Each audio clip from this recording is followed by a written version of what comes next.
ঢাকা আন্তর্জাতিক বাণিজ্য মেলা শুরু হতে বাকি এক মাসেরও কম সময়ে চারদিকে ঠুকঠাক আওয়াজ।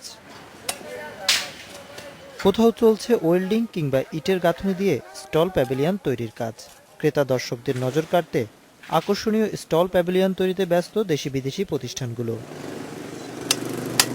পহেলা জানুয়ারির আগেই ২০তম আন্তর্জাতিক বাণিজ্য মেলার সব প্রস্তুতি শেষ করতে চায় আয়োজক রপ্তানি উন্নয়ন ব্যুরো। গত বছরের যদি আমরা প্ল্যান চিন্তা করি তাহলে কিন্তু আমরা এখনো বেশ এগিয়ে আছি।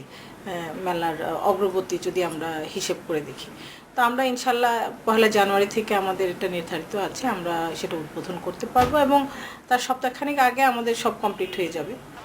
গতবারের তুলনায় এবারের মেলায় স্টল প্যাভিলিয়নের সংখ্যা বাড়ছে।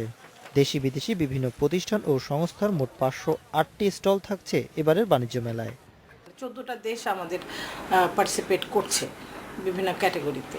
প্যাভিলিয়ন স্টল, বিদেশি প্যাভিলিয়ন, এগুলো সব মিলিয়ে আমাদের 500, টোটাল হলো 508টা। তো এর মধ্যে আসলে আমরা 14 ক্যাটাগরির আমাদের আছে। মেলায় এবারও টিকিটের দাম অপরিবর্তিত থাকছে। মেলা থেকে খরচ বাদে প্রায় ১০ কোটি টাকার মতো আয় হবার আশা করছে ইপিবি।